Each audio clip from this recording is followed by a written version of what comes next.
when he's like that, I think everyone comes up a little bit more and shines more. I think obviously then the conversation with the numbers of the season, everything has helped a lot to look probably even better than in the past, because I think I've had great moments, but obviously now probably in the last period of the club, this is being the best moment we have been, and that helps me a lot. But obviously I'm very aware that I'm having a very good season, and I'm very happy for it. How have you developed that consistency this season? What do you feel is the sort of magic ingredient? Oh, I don't know. I don't think is there any magic ingredient in the middle, but obviously I think, as I said, I've played in different positions this season. I've adapted myself and my game to different things, to different ways of playing. And I think that made me learn more about the game of my teammates than my own game. And made me understand the difficulties they have, what type of movements I need to do to help them, what I need to do better in terms of helping the team in different situations of the game, when I have to speed the game up, when I need to slow it down. I think playing as one of the midfielders in the beginning with Ruben helped me a lot to understand the difficulties of the players that were behind me, but also to understand the people in front of me, what they should do to help me more, to like when I have the ball, when I don't have the ball, the way I have to press, the way I need to help them in cover spaces.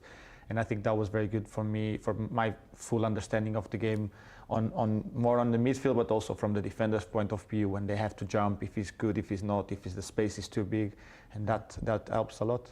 That's interesting, because we're all watching you playing deeper and thinking, no, Bruno can't play there, he has to play higher. But it feels like it served a purpose of actually educating you in terms of what your player, like Casemiro and sort of Kobbie Mainoo now, what they'll understand their roles. Is that how you feel? Yeah, I think obviously when you play there, even being in a different formation, you kind of understand what it takes to be in that position, how much space they have to cover when you have players in front of you to try to go and press. Because obviously for me, when you play for a big club, you always want to be on the front foot, try to press high and everything, and not every time is possible. And then obviously when I play with Casemiro by my side, or even Kobbie or Manu, I understand how difficult for them it is to cover the ground and everything, because not every player has the same capabilities of running and cover ground. Some of them are better in covering spaces, in reading the game, like the case of Casemiro. We can't ask and demand for Casemiro to go up and down the pitch so many times, because his game is more about to read the spaces and understanding when he has to press, when he has to slow it down and come back and help the back line. And for me, it was good to have that understanding of the players I have around me, what they need from me in the point of view, like I'm ahead of them, but I know they need my support, and helped me a lot to read the moments of the game differently, even knowing that playing in a different formation. Obviously, I think playing as I was playing with Ruben, I really enjoyed it a lot, because I was more on the ball. I touched more the ball. I could be more involved. I could break lines much more, like to my tens, Mateus, Brian, Mason, Josh, whatever was there. I could break lines and make them play quicker and have the team on the front foot. Obviously with the wing backs was perfect to switch off play and everything. And I really enjoy it to play there. Then obviously I had many conversations with Ruben when he asked me to drop in the back line to try to make a 4 and to open up the spaces in the middle to make it big. But then I had also the responsibility on getting into the box. Yeah. But like when you're building up and then trying to go up and down, you had to have legs to do that. And obviously he understood that I could do that, but obviously at the same time, sometimes it's not possible, that because you make the long pass and then you have to run 60 yards to get into the box, and it is difficult. But I really enjoyed it, and I really liked it the way I was playing under Ruben, because I thought like I was getting more complete as a player. You say you enjoyed it, but is this position that you're playing now under Michael Carrick the perfect position for you? Yeah, it's probably, let's say that is the one that I can get the best out of me, because everyone knows my main skills will be the creation I have, the goal scoring ability, and all this last third thing. And I think that's my best qualities, and I'm aware of that. And I'm very good in the counter press when we lose the ball. And to be able to do the counter press, you need to be high on the pitch to be the first one to make a reaction, and then help the other ones to like come with you and push. When you play a little bit deeper, you can have that, but normally you're the one that normally stays a little bit more like, if they break the counter press, you need to run backwards. So you would lose a little bit of my game. I think, well, obviously in the last few years I've played more in that position than I actually played a little bit deeper. And I think, yeah, for the qualities, for my main qualities, or for the qualities, I think it comes most on me. The 10 is probably the one that I can help the most. In a game that has been contaminated by sideways and backwards passing, you still seem to be the one player. There's maybe Cherky at Manchester City similar. There's a couple of players in the league that are still playing forward all the time, that are still looking for the sort of what would be furthest forward, most dangerous pass. How have you not caught the disease of sideways and backwards passing?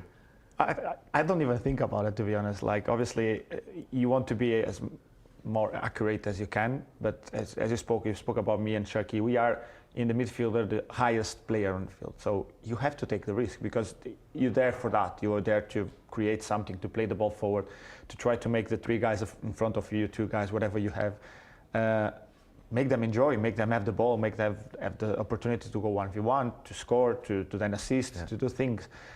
We're there to help them to get the best out of them. It's always been the aim of a number 10 in the world of football, and that can change. Obviously, I know, like, then you're going to get criticism if you don't get passing accuracy very high and whatever, but I think it's always going to be players in the team that have to have that accuracy higher, and then it's going to be players in the team that had to have more chances created, or that, like, and then their accuracy is gonna go down, because the pass is a risky pass, is the last pass, is the one that you either you miss it, you get right, and then you get a chance, or it's always half and half, let's say. And I think then players, like, you know, people, like, they always say, like, wow, we want risky players, we want this flare back and everything, but then when players do that, you kind of like, oh, but he's losing the ball all the time and everything. So it's not going to ever be a balance there. Yeah. And I think us as a players, we just have to understand what's our qualities and what's our aim for the team around us. If Cherky stops with the things that he's very good at, like skills and going at players and having fun with the ball, as he says, and I really enjoy it watching him playing. If he stops with that, we're going to lose Cherky. The Premier League is not going to have Cherky playing his best football. And I think for the Premier League to become better, you need players like him to do different things. To be a player that you go to the stadium is like, oh, he's made a pass, and everyone goes like, oh. Like in the past, you had many players like this. Now you're having less and less, because the manager wants to be more careful with the, like, methodical, maybe. I don't know. Like, they have like a way of playing different or whatever. Because if you go to the past, the Premier League was counter-attack, pace all over the pitch, like going up and down. The game was last night, some nights ago, we saw Champions League game between PSG and Bayern, and everyone was like, oh my God, this is football and everything. Yeah. And then you're going to have managers like, I don't know, other type of manager will say, I don't want to concede 4 goals and win 5-4. I want to win 1-0. And then it goes by the manager you have with you, goes by the players you have around you, but then I think everyone enjoys to see it. But on the other side, you're going to always have someone saying, yeah, but they did concede 4 goals. They scored 5, but concede 4. Like, come on, their defense needs to be better. and you can't get the best out of everything. But I really enjoy to see games like that, and to see players, like you said, like Cherky, and you have many others in the league. How much are you thinking about the assists? You know, you're up there with some Premier League greats, and you're about to potentially overtake them. Is it on your mind quite a bit? No, of course it's in my mind. I won't lie about that. In the beginning it wasn't, when I start coming like closer and closer, but now I'm one behind them, so obviously I think about it. And it's not something that's going to change the way I play, because I'm one of the creators of the team, so I have to still create things for my teammates and to make them score goals. And I won't be like, if I have a chance to shoot or to score a goal, I'm not going to be thinking like, oh my God, the assist record. Would you pass it across if you were through on goal and you thought, I've always done that, so I think no one can get on me on that one. But for example, I've seen a lot of people talking about the penalty situation. I would like, oh, touch it aside, like, but then I would end up doing like Piers and Henry, like miss the ball, and then I will never do that. I'm too afraid of missing, so I will take my penalty as normal as always. But obviously it's something that you think about, because we're talking about Kevin and Thierry, that they were 2 of the best players that the Premier League has seen in a long time. And obviously having the chance to be up there with their names for this category, let's not talk about the rest they have done in the Premier League. For this category, it's very, very good, and I'm very proud of that. It's interesting, just connecting what you said in the last few answers around, you mentioned PSG, you mentioned playing deeper, but Kobbie Mainoo has just signed a new contract, which means that you've moved forward. Kobbie Mainoo has come in deeper in midfield, and thinking of PSG, you play obviously with Vitinha with Portugal. He's absolutely incredible. You can tell us a little bit about him, but do you see some similarities maybe between Vitinha, he's head maybe of Kobbie at the moment, but do you see similarities between them in terms of how they can develop? Oh, of course, they different players, because obviously Kobbie is more strong. Yeah. He's someone that is more powerful with the ball. Vitinha is someone that is very difficult to get close to him. Kobbie likes people to get close to him, so he can use his body to go around them. But then technical ability, they're both very good. They're in a very high level. And obviously then we know Vitinha is being winning trophies. He's won the Champions League last year, and obviously he's going to get more of a view than Kobbie, that is not playing the Champions League, is not playing in the big competitions. But I think the thing with Kobbie was, when he came to the first team, he had to play straight away, and not everyone was expecting that. And then he had a period where he was playing a little bit less, and he was kind of a little bit in the shadow, and everyone kind of like forgot a little bit about him, but not us. We knew what we had in the house. We knew that Kobbie had things to improve and could be better, and he was good in the time he wasn't playing, trying to become better, trying to improve. He was always very professional in training. We have nothing to say about that. And now, because he was doing the right things when he was not playing, now he's getting his credits and he's getting his flowers again, and I think he's well deserved the new contract, and I think the club couldn't afford to lose a player like him. He's one of the big changes in the last few months, but what did change, Bruno, in that period between sort of the Wolves Everton game pre-Christmas, then Brighton Burnley when Darren Fletcher took over? What happened in that week between the Manchester City and Arsenal games when Michael Carrick came in that dramatically just changed the whole fortune of the season? We played City, and playing City, you have to be at your top, and playing at home, Old Trafford, everyone's going to be on fire. And I think the lucky thing for us was that we played Arsenal straight away after, because when you play big teams, the focus and the concentration and all the fear that you have to lose the game, and playing against the two teams that were on top makes you like everything on your mind needs to be perfect, and you make everything perfect. And then that sometimes if you play against a team that was probably in a lower position in the league, probably you will think, oh, we beat City, now we just need to play a little bit more with the ball and we're going to be fine. Defensively wise, we were good, we were great. Let's not lose that. But if you lose a little bit of the focus and concentration in that moment, is when you end up losing games. And for us, it was good that we had that 2 games straight away, because you knew that little bit of focus, you couldn't be lost, because Arsenal has top players, City has top players, and any moment it could hurt you. And then I think from there on, you get the confidence of like, we beat the 2 biggest now in the league, the two ones that are on top of the league. Let's not break down now. Let's keep going. Let's try to push ourselves to the next level, until West Ham, where we had a little bit of I wouldn't say we didn't have a bad game, but we were not ready for the way they were playing against us. They sit deep, and obviously for us, the previous games we had space to play, we had a lot of space and time to play, and then against West Ham they sit deep, they wait for us, and we were thinking, we're going away West Ham, they're probably going to press us, they need points, they need to win. And we had a moment where Luke Shaw can score a goal from the corner, he doesn't score. All of a sudden the game turns around, they're having a lot of counters, a lot of like turnovers in the game, and we end up not winning that game. We could have won still at the end, we had chances and everything, but we draw the game. And still, I think that game, if it was a while before without the focus, the mentality of like we still can beat it, because we were in a moment before there was like every time we considered the goal we were like, oh my God, this is happening again and everything. Why was that, Bruno? What just explain to me because obviously you're such a confident player.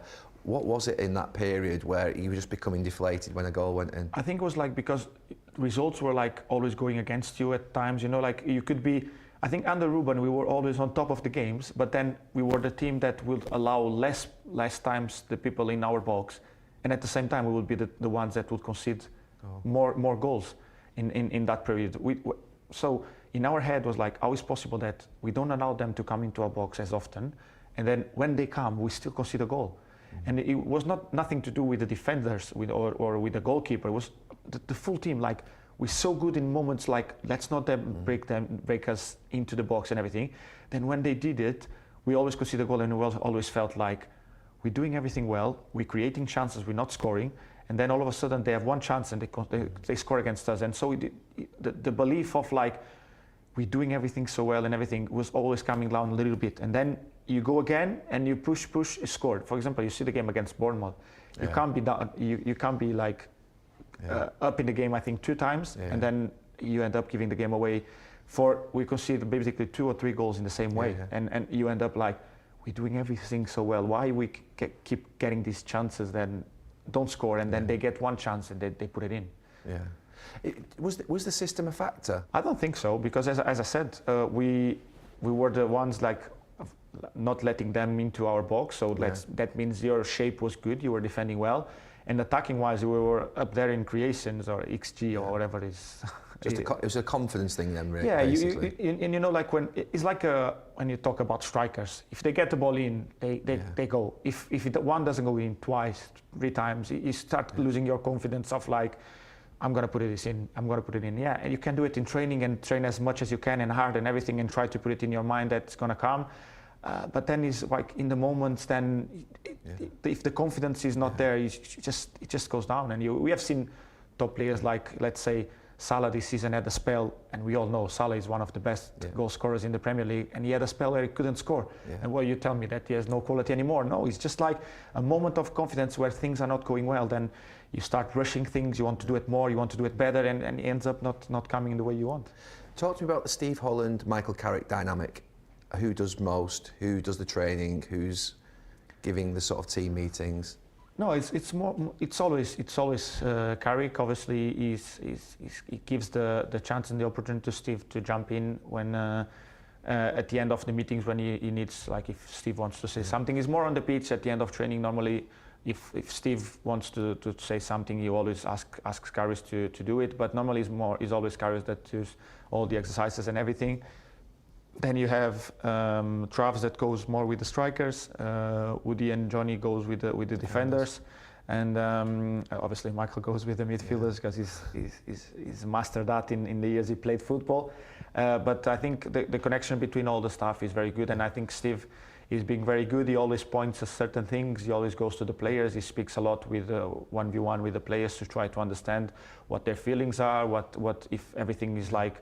If you understand everything we want to do, is everything all right? Like, what do you think about this run? You think that is there something that we couldn't do or do it differently?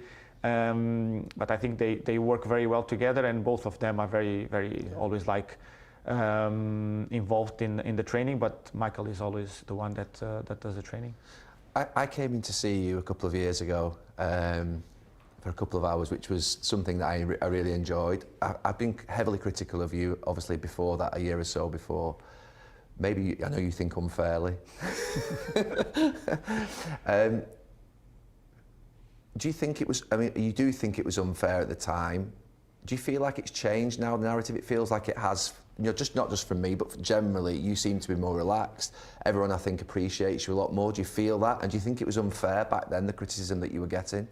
No, I won't say that was unfair. Obviously, you're allowed to criticize and say what's your thoughts, and everyone has a different way of seeing things and thinking about. I'm not naive with that, and obviously, you know, like as I said before, I've always draw a line for myself in between the criticism and the hype. So I don't move myself from that line.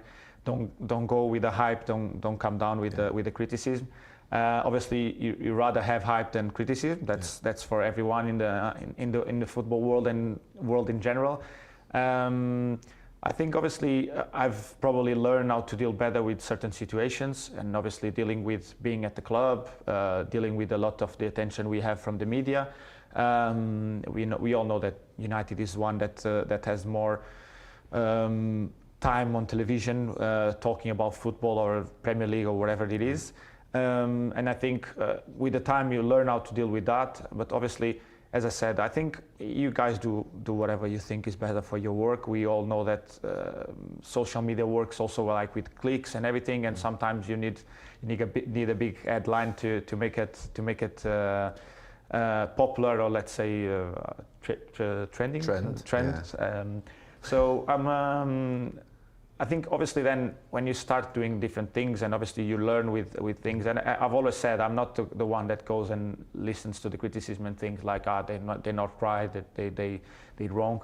What I don't like is like the fake stories that like Bruno thinks that he doesn't like this or he doesn't like that, or he doesn't want this or he doesn't want that. Like I think what I don't like is when people make up in their minds what I think without knowing exactly what I think. That's the main thing. I think when we watch you, it's actually, to be fair, calmed down, but your body language was you're so sort of passionate, you can care so much. That seems to have reduced quite a lot in the last year or two. Would you say that? Yeah, I mean, you care massively, that's obvious. No, it's changed. You've changed quite a lot, haven't you? No, you learn also like with the surroundings you have, the players you have around, you learn how to deal with them, how you get the best out of them. Some ones I need to shout more, yeah. Other ones I need to be more careful because I get them out of the game if I'm too much on them, and so you need to learn how to manage that. And obviously I was learning, I was getting better, and I'm still in a process of getting better in every aspect of my game. But I told you at the time also, like when I first came, I was like that, and obviously you guys were saying like, oh, you look at him, he looks like a leader, he's pointing at them, he's telling them where to go, and then he became a bad thing also because results were not there, and obviously players were not. I was probably not getting the best out of the players. Now everyone is getting the best out of themselves with the results and everything, and probably also because I changed the way I was and I adapt myself to different situations.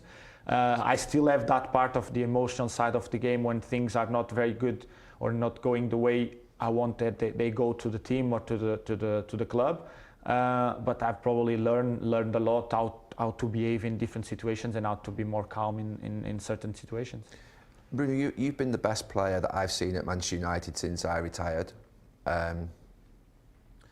You could play in any team in Europe, and last summer you could have left Manchester United. They finished 15th in the league, lost the Europa League final, and you at that point said, no, I'm going to stay, I'm going to hang in here. What were your considerations at the time, and why did you make that decision? Because it's something I think you're already loved by United fans, but I think at that point when it could have been easy for you just to jump ship, you stayed and you said, no, I'm going to hang in here. And I think in our minds as well, to be fair, your loyalty is important and you demonstrated loyalty. What were your considerations at the time? No, obviously, as you said, the club was in a tough moment because we just lost an European final. We finished the lowest in the Premier League that I think United has ever done. And 6 years ago, the club trusted me to come here, and everyone believed that I could help the club.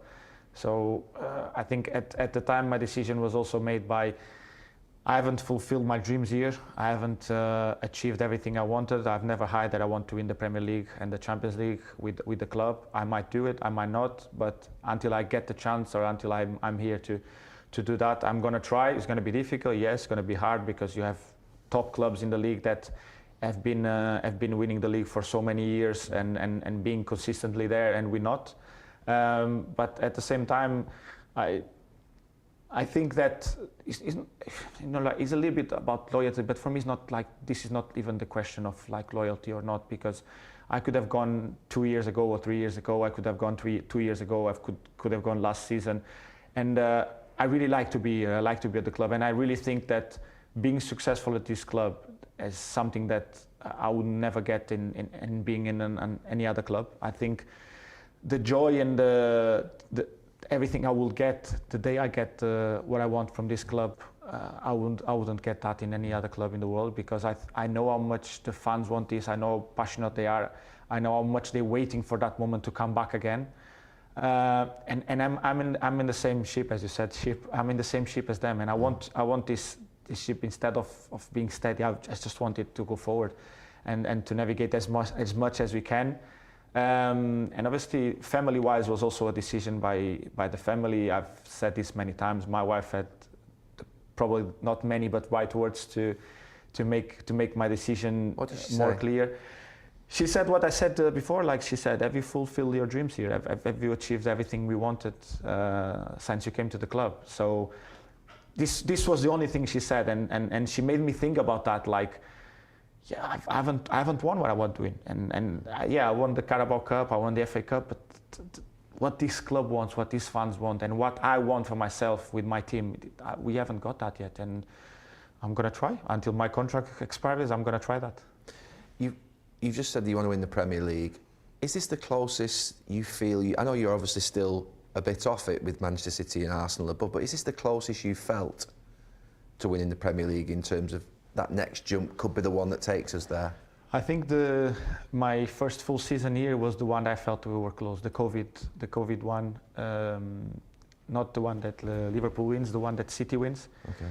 That we were there with City, maybe until January or February. Then we dropped points in games that we shouldn't have dropped, and City just went on a strike and they won the league.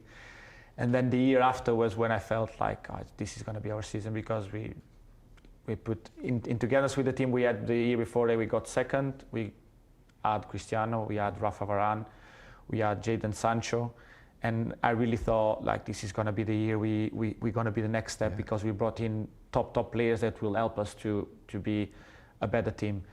Obviously that time is gone. This season we can talk about past results and everything that we didn't went our way. We improved a lot as a team. We became much better in terms of, let's say, the way we approach games every time. In the way of like, we have to be the main character every time, and not thinking that like, let's try to do our best and see what's coming. No, we have to be the main character in the game, and then we will see. Sometimes you're going to struggle, sometimes you won't, but you have to try the most as you can to be the main character in the game, because you play for a big club, and you play for huge places, not where you are at the moment. We want to be in the top 4 all the time. I think that has to be compulsory for the club. But 10 is the first place. We want that. I've said that you should be the player of the season this year. Do you feel that could come your way? I know it's not in your gift, but do you feel that you're sort of level where you could win it this year? No, I think we had many good players this season. I think I've been up there. I'm not gonna hide for that. I think I had a great season. You have a lot of players that had good moments through the season. Some of them more steady, some of them better than others. We all know that people speak about, and to win this kind of accolades, you need to win the league and everything. But I remember one time that I was also up there with Kevin De Bruyne to win the PFA Player of the Year, I think, and he ended up winning, and he didn't win the league. It was Liverpool that season.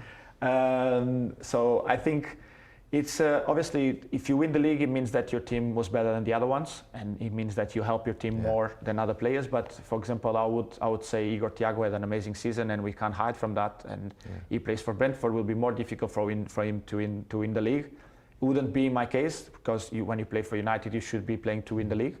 But Igor Thiago had a great season. Let's say Semenyo, that is gone a little bit now, probably over the shadow from everyone. He's had a great season, because we can't forget what he did at Bournemouth before. Bernardo, your friend? Yeah, but Bernardo is being a top player from the time he arrived. I think he's the type of player that I would say is the steady one. He's from the beginning of the season till the end of the season, he's very steady.